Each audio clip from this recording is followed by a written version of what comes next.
Speaking of which, those are some stylish sunglasses. I just love women who look great in sunglasses, such cool beauties.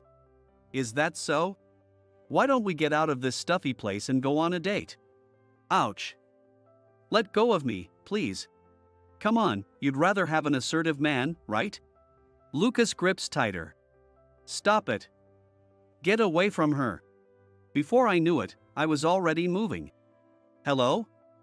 What's up, Mom, calling all of a sudden? It's been almost a month since you started living on your own, right? Just checking to see if you're managing okay. You're too protective. I'm handling things just fine. Any problems with your coworkers? No worries. I mean, sorry. What's wrong? I almost lied just now. Actually, things are a bit tough. Is work getting to you? It's not the work itself, it's the people. Is someone messing with you about your looks? Well, that's been a thing since I was a kid, so I'm used to it. You shouldn't have to get used to it. You're not doing anything wrong. Thanks for your concern, but I'm okay. Really? Remember, you can tell me anything anytime. You're too protective. I'm really fine. I have to go. I've got something to take care of. Okay, take care and stay strong. After hanging up, I let out a big sigh. I put on a brave face again. To be honest, I don't want to go to work. I stare blankly at my reflection in the mirror, trying to force a smile. It only distorts my face. I've never been good at forming expressions, not just smiling. I suffer from what's known as facial paralysis. It's been an issue since I was little, and it has caused me a lot of pain. I was laughed at and avoided by classmates for being creepy. Mom always tried to protect me, but it pained her too. That's why I pretended to be okay during our call earlier. I'm sorry for being born this way. I muttered to the mirror and felt overwhelmingly sad. As I got older, people commented less on my face. But at my current job, there's one person who keeps mocking me relentlessly. Brandon, you haven't closed any deals this month, have you? Lucas. I apologize. Even your apology looks creepy. That's why you can't close deals or get girls. Apparently in Lucas's dictionary, the word consideration does not exist. Whether I attract women or not is irrelevant. Hey, don't get all defensive just because I hit a nerve. Lucas, as detestable as his personality may be, was blessed with good looks. He must have been very popular from his school days. He graduated from a prestigious university, well known to everyone. But you know, I think even someone like you has value, so don't worry. What do you mean by that? Being at the bottom of the barrel, unable to work properly because of your twisted face, it makes others feel a bit better about themselves. Doesn't it? I don't find that comforting at all. Come on, I'm complimenting you. It's not just your face that's twisted, but your personality too. Every day, he would say things like this in front of other employees. It had been years since I was openly berated like this. Have you ever been in a relationship before? What? Just answer me. You haven't, right? There's no way you could have. Lucas asks with a smirk. Knowing full well already. No, I haven't. Bingo. I knew it. That quiz was too easy. Excuse me, I need to get back to work. On the gloomy way home, I kept thinking about Lucas's words. Romance, huh? I've never had a girlfriend. I feel it's presumptuous of someone like me to even have feelings for someone else. But there was once a girl I had feelings for. Her name was Amber, a classmate from high school. Hey Brandon, can I eat lunch with you? Oh, yeah. In high school, my facial paralysis caused me to be isolated. I usually ate lunch alone in a corner of the classroom. That's when she suddenly came over to me. Why would you want to eat with someone like me? What? Because I only get to see your true face when you're eating lunch. Well, I usually wear a mask, so... Yes, it's a rare opportunity, so we have to make the most of it. You should probably stop, you know? What? Why? I can't make facial expressions properly because of my paralysis. I know that. So what? Everyone else finds it creepy, and you might get avoided too. What? Why should I care about people who would avoid me for that? Amber looked genuinely puzzled, as if what she said was the most natural thing in the world. I'd never met anyone like her before. I decide who I want to talk to, so it's fine. She said that and showed me a bright smile. It was hard to push away someone who reached out to me like that. At first, I was reluctant, but gradually, I opened up to her. Hey Brandon. Let's go home together. Okay. Before I knew it, I had fallen into Amber's rhythm and was surprised at how close we had become. Initially, I suspected she had an ulterior motive, but her purity made such thoughts feel shameful. My mom and I had a fight last night. Do you ever fight with your parents? Not really. I think we get along pretty well. You're so lucky. I don't want to fight, but why are parents so stubborn? I guess it depends on the person. Hey, that's not fair. Amber said, laughing as she playfully hit me on the back. I couldn't pinpoint the moment it happened. By the time I realized it, I had fallen in love with Amber. But it would be a bother if someone like me confessed, wouldn't it? Lying on my bed, I stared at the ceiling and muttered to myself. Even if it went well and we started dating, others would probably point fingers at us. I couldn't help but think about things that probably shouldn't matter. I should be satisfied just being friends with her. I decided not to confess my feelings. Convinced that remaining friends was the best for both me and Amber, I settled on that. Our friendship was good, and we often hung out after school. One day, on our way home, Amber suddenly looked serious. Hey, Brandon. What's wrong? There's a secret I've kept from you for a long time. Everyone has secrets, don't they? That's true, but I wanted to tell you. I'll listen if you want to tell me. What is it? Well, actually. Amber paused there, falling silent. Feeling it wasn't right to rush her, I patiently waited. I'm sick. Sick? With what? Little by little, I'm losing my sight. What? It's really scary. Is that true? Even as I asked, Amber didn't respond to the question. Instead, she continued. Today, I see less than yesterday. Is that some kind of metaphor? No, my vision is progressively getting worse. Maybe by tomorrow, I won't be able to see anything at all.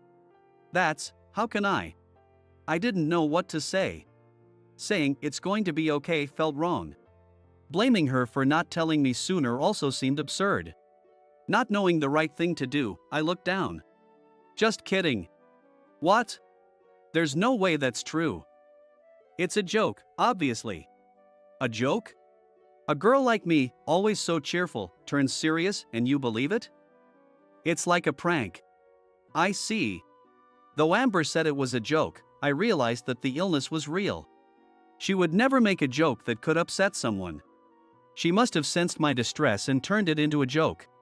I should have said something clever, but I didn't have it in me. This would remain a regret in my mind. Yet, Amber's cheerful nature managed to turn my complex about facial paralysis into something positive. Because I can't properly make expressions, misunderstandings are an everyday occurrence for me. What? I think it makes you look intelligent, like you're cool, which is really attractive. I've never been told that before. It doesn't matter what others think. It's what I think that matters, Amber said confidently. Looking at her face, I felt like everything was going to be alright. It's strange. What is? I think if anyone else had said that to me, it wouldn't have resonated at all. Really? Why? I might have even gotten angry. I might have said, "You don't understand my struggles, don't make such carefree and insensitive comments." Oh, I'm sorry. No. There's no need for you to apologize. Really? Actually, I feel energized by you, and thanks to you, I've definitely become more positive.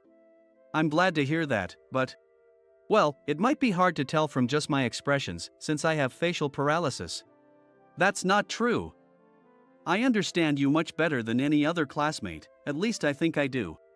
Thank you. I wish I could make it more obvious. It's not certain that this condition will continue forever. Then, there's something to look forward to the day you can laugh without holding back. Amber smiled brightly. I want to smile like that too. That's a beautiful way to look at it, seeing it as something to look forward to. By the way, that anticipation isn't just for you. What do you mean? Seeing you smile wholeheartedly is something I'm looking forward to as well. I was taken aback. Would anyone who thinks of me this way ever appear in my life again? It might sound exaggerated, but I seriously thought so. This encouragement from Amber has always supported me. I'm really glad to have met someone who speaks to me like that. Don't be silly. Don't say such exaggerated things. It's not an exaggeration. When I talk to you, I truly feel like everything will be okay. Do I have some kind of magical power? Obviously. In contrast to Amber's playful attitude, I answered seriously. Even though I may not have the courage to confess, I want to continue sharing laughs and joy like this. Holding this modest wish close to my heart, I continued my school life. However, these days came to an abrupt end. Brandon, I have something important to tell you. During a break one day, Amber spoke to me with a serious look. What's up? I'm going to announce it to everyone in class tomorrow, but I thought I should tell you first. What is it? I'm moving. So, I'll be transferring to another school. What? Why all of a sudden? It's because of my dad's job. He's been really busy lately. That's tough. I knew the best thing to do was to send her off with a smile. I understood that in my head, but still. Don't look so sad. It makes me feel like I'm doing something wrong. No, sorry. I don't blame you at all. I know. You're kind. Not really. Yes, you are. I've received a lot of energy and courage from you. From me? Really? Honestly, I couldn't believe it. I thought I was the only one receiving anything. Me, giving courage to Amber? Me, who is usually avoided and seen as creepy by others. Huh? Brandon? What's wrong? What do you mean? You're crying. What? Oh. That's strange. Why is that happening? It must be because you're sad about us parting ways. That makes me happy. Of course, that was part of it. But these tears weren't just about that. I was happy to know that I had been able to give something to Amber. All these mixed feelings came out as tears. Amber, take care. I'll also keep trying to stay strong. Thank you. I won't forget you, Brandon. Amber said this and gripped my hand firmly. Her eyes seemed to shimmer with tears. Thus, my first love ended without ever being fulfilled. On my way home from work, I reminisced about those days. The promise I made with Amber to stay strong. Am I really keeping it? Honestly, I'm not sure. If I keep moping around, she'd probably laugh at me. I loved Amber's smile, but the smile I wanted to see wasn't one made to cheer me up. I wanted to be in a relationship where we could truly laugh together from the bottom of our hearts. All right. I'll try harder from tomorrow. I lifted my head, encouraging myself. Even in my memories, Amber always managed to make me more positive. I wonder how she's doing now. I haven't seen Amber since then. I hope to meet her again someday and finally express my feelings. A few weeks later, I went on a sales visit with my boss, Lucas. The president of the client company, Mr. Johnson, likes me a lot and always treated me kindly. By the way, Brandon. This isn't related to work, but may I ask you something? What is it? You know I have a daughter about your age, don't you? Of course. I've seen her picture, she's very beautiful. How about it? Would you consider marrying her? What? I was taken aback by the unexpected suggestion. She's precious to me, but I think I could entrust her to someone like you. Well, I'm not sure. It's not a bad idea, I think. When the arranged marriage was mentioned, Amber's face popped into my mind. She's been in my heart unchanged since high school. I don't really expect a miraculous reunion that leads to marriage. But I can't imagine being with someone else while Amber is still in my heart. I appreciate the sentiment, but... Brandon! Wait a minute. I'm not letting you decline. What? There's no one better than you.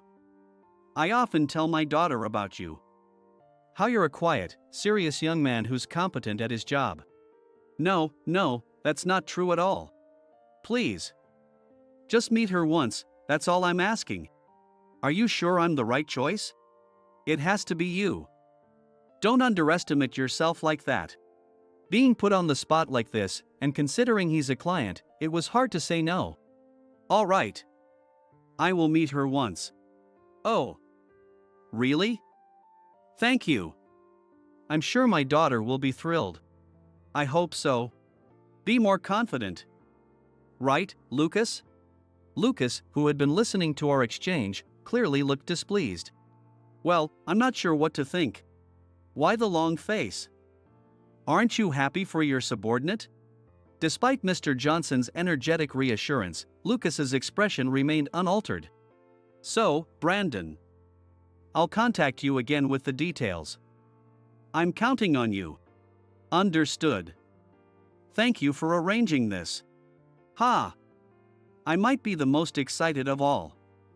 I'm really looking forward to this. The difference in enthusiasm between Mr. Johnson and me could not be more stark.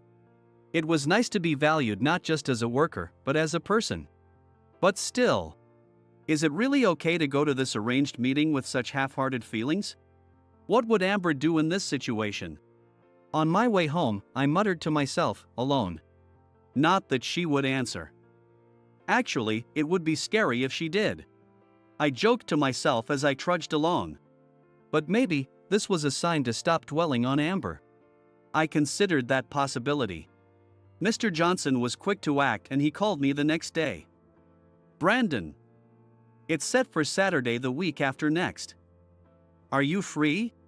This is about the matchmaking meeting, not work, right? Of course. I arranged everything right after you guys left. Thank you. Saturday the week after next works for me. Good. Even if it doesn't work out, I'll keep setting it up until it does. I didn't know what Mr. Johnson's daughter would think of me. Yet, I wanted to respond to his enthusiasm. Mr. Johnson would give me the time and place later. I wrote down these details in a notepad nearby. I never imagined myself in an arranged marriage. While I'm not averse to marriage, it always felt like something distant. This date doesn't necessarily mean I'll get married. The night before, I couldn't sleep, thinking about various things. No matter what I thought about, Amber's face would appear. I wish I could see her. What am I saying on the night before the matchmaking meeting? I was almost disgusted with myself. And then the morning of the meeting arrived. As I headed to the restaurant Mr. Johnson had told me about, Lucas called. Hey Brandon. About today's meeting, there's been a change in the venue. Really? Mr. Johnson called me and told me to go to the place I'm about to mention, Lucas said. Wait a moment. Why did Mr. Johnson contact you instead of me? There are various reasons. Mr. Johnson is also busy, so it can't be helped, he replied. I'm not sure if that's the issue here. He apologized for the sudden change. I'll send you the details of the store, Lucas continued. All right. Thank you very much, I said. Despite my confusion, I headed to the store that Lucas had mentioned. However, there was no sign of my supposed date, and there wasn't even a reservation made. Could it be that he lied to set me up? Given Lucas's usual hostility towards me, it's not an implausible scenario. He probably doesn't like the fact that Mr. Johnson favors me. I need to hurry. I rushed back to the original meeting place. Ultimately, I arrived significantly later than the scheduled time. There I found Mr. Johnson's daughter and Lucas together. Mr. Johnson's daughter was wearing sunglasses, making it hard to read her expression. However, it was obvious she was beautiful. Wow, I didn't expect Mr. Johnson's daughter to be this gorgeous, he remarked. And where is Brandon? I am Brandon. More importantly, what do you think of me? I don't look bad, right? I'd even say I'm quite handsome, he said. Lucas was completely wooing my date. So this was why he had lied. By the way, those are stylish sunglasses. I have a thing for cool beauties who look good in sunglasses. Is that so? Why don't we leave this stiff place and go out on a date? Lucas suggested, grabbing Mr. Johnson's daughter's arm. Ouch. Please let go, she protested. Come on, you like assertive men, don't you? Stop it. Get away from her. Without thinking, I acted to protect her. I freed her from Lucas's grip and protected her. What are you doing here? Why did you come? I'm here for a date. But more importantly, you set me up, didn't you? What? What are you talking about? I'm Brandon, he claimed. Are you still going on about that? You were interrupting us just as things were getting good. Who are you? He still insisted on being Brandon. How far will he go with his deceit? I am Brandon. You are Lucas. What are you talking about? I'm Brandon. Stop making things up, he replied. Perhaps he thought he could fool her since it was their first meeting. Just then, a waiter from the back of the restaurant came forward. He then told Mr. Johnson's daughter. The person who just protected you is Brandon. What? Who are you? It's none of your business. Lucas protested. Outsider? I'm an acquaintance of Brandon, so I just told you what I know, the waiter explained. What? Brandon is a regular here, he added. Although Mr. Johnson, our client, made the reservation, I frequented this place often. The waiter, sensing the situation, offered his help. Mr. Johnson's daughter turned to Lucas and spoke. Did you try to deceive me? No, I mean, it's just that. Lucas turned pale. This man is Lucas. He's my boss at the company, I explained. So, he's connected to my father. I'll report everything, she declared. What? Wait a minute. He probably thought it as a prank. Lucas suddenly started to panic. If this gets out, it's definitely going to be bad. You brought this upon yourself. Honestly, I'm surprised you thought you could get away with such a poorly thought out plan, I said. I have a request for the two of you. Please don't report this to Mr. Johnson. No, I refused. I decline as well, she added. No way. I'm sorry. It was my fault. I apologize, Lucas pleaded. Please keep your voice down inside the restaurant as it disturbs other customers, the waiter interjected. Shut up. That's the least of my worries right now. I will not forgive you, so please leave immediately, she insisted. Lucas, right? You weren't really supposed to be here, were you? No, I mean, yes. I'm sorry. Lucas left the restaurant with his head down. Finally, the troublemaker was gone. So, you're Brandon, right? What? I recognized your voice immediately. Don't you remember me, Brandon? Could it be Amber? She looked so different, I hadn't recognized her. I had assumed it was just a coincidence that she had the same last name as our client, Mr. Johnson. What are the odds? It's like a dream to meet you like this after so long. It's been a while, she said. Amber, those sunglasses, can you no longer see? Yes. I can't see at all, she replied. I see. Unsure of what to say after such a long time, I was at a loss for words. Amber had become so beautiful, almost unrecognizable compared to our high school days. Suddenly reunited, I was overwhelmed with various emotions. It might not be the right time to say this, given it's our first meeting in a while, but what is it? I've always liked you since high school. No, I still like you just as much. I finally confessed. Even without hearing her response, a sense of relief washed over me. It felt as if a blockage had been cleared. Even if you can't see, I'll be your eyes. That's why I want us to be together. Strangely, I felt no embarrassment. Because I meant every word of it. I'm happy. Thank you, Brandon. Amber said, tears streaming down her face. You know, it's true I've lost my sight, but that's made other things more visible, she added. What? I can see the purity of your heart more clearly now. I knew it since high school, she revealed. Amber. I've liked you since high school too. Please, let's be together. Really? Yes. I couldn't help but jump for joy. The familiar waiters led the applause. Who would believe such a miraculous turn of events? Thus, Amber and I began dating. Later, thanks to our report, Lucas's scheme was exposed to Mr. Johnson. You dared to interfere with my daughter and Brandon's meeting. Ah. I'm so sorry. I will never forgive you. I'll also report this to your company, so be prepared, Mr. Johnson threatened. Mr. Johnson. Please have mercy. Not a chance. Don't ever show your face to me again. The recent chaos triggered a series of problems for Lucas. It came to light that he had often made fun of my facial paralysis. As a result, he was fired from the company. Lucas tearfully left the company.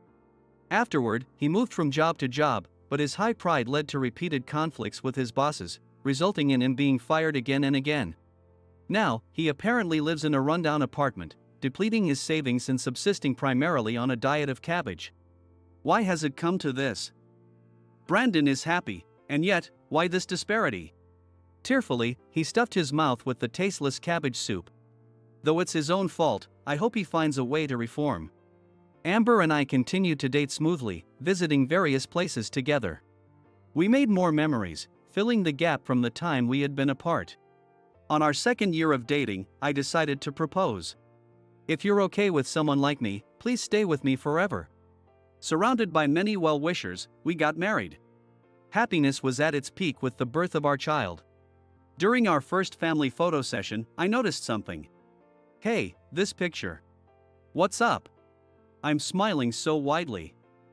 I've never seen myself smile like this before. That's wonderful. I wish you could see it. I can't see it, but I somehow understand. Amber said, squeezing my hand. This photo of our happiest smiles remains displayed in our entryway. Every day before work, I gaze at this photo and savor our happiness. Have a good day. Work hard. Thank you. I'll do my best today.